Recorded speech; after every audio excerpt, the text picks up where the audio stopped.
One day, Kweku Anansi, the notorious trickster, went to God with a complaint. "God," he began, "my wife is nothing but an extra mouth to feed. She eats my share of the food, and I'm getting tired of it."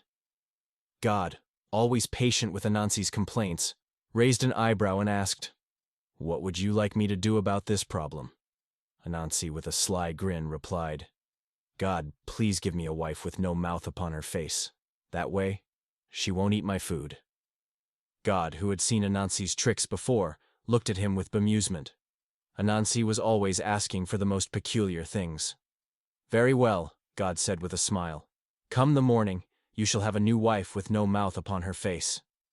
Anansi, thrilled by the prospect of finally having all the food to himself, immediately ran to the supermarket.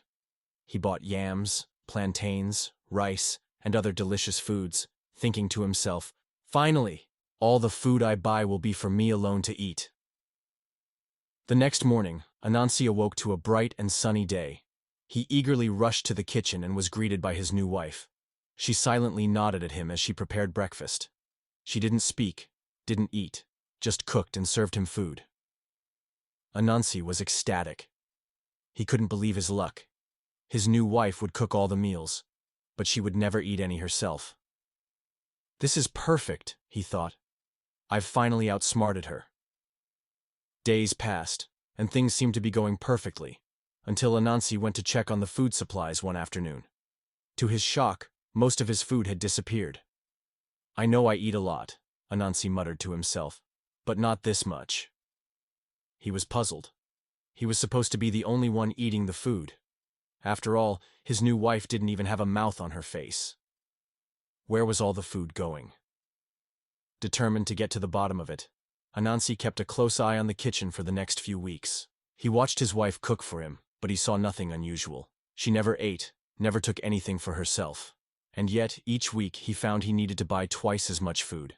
One night, Anansi woke up feeling very thirsty. As he walked through the house to get some water, he heard a strange rumbling sound coming from the kitchen. Curious, he crept toward the door. To his amazement, he saw his wife sitting at the table, eating a large bowl of food. But that wasn't the strangest part. Instead of using a mouth on her face, she was scooping food up with her hand and lifting it to a mouth, hidden in her armpit. Anansi stood there in shock, his mouth agape. "So, this is where all my food has been going," he realized. "My wife has a secret mouth in her armpit, and she's been stealing food from me at night." The next morning, Anansi marched straight to God's house with his wife in tow. "God," he demanded, "why did you give me a wife with a mouth in her armpit? You tricked me." God, with a knowing smile, answered, "Anansi, you asked for a wife with no mouth upon her face. I gave you exactly what you wanted. You never asked for a wife with no mouth at all." Anansi felt humiliated and embarrassed. He had been so greedy and selfish, thinking he could outsmart everyone. God continued, "You had a devoted, loving wife. But because of your greed and selfishness, you tried to be clever and demand a new wife. Now, you've learned the consequences. Greed and selfishness will always lead to disappointment." Anansi stood quietly, feeling ashamed of his actions. He had learned an important lesson. "God," he said, "I've learned my lesson. I should never have been so greedy. Please, return my old wife to me." God, wise as always, nodded. "I will return her to you, Anansi.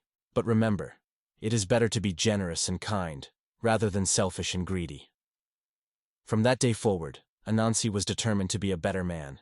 He promised not to be selfish anymore, and perhaps, just maybe, he'd share his food a little more often. He would never forget the lesson that God had taught him that day.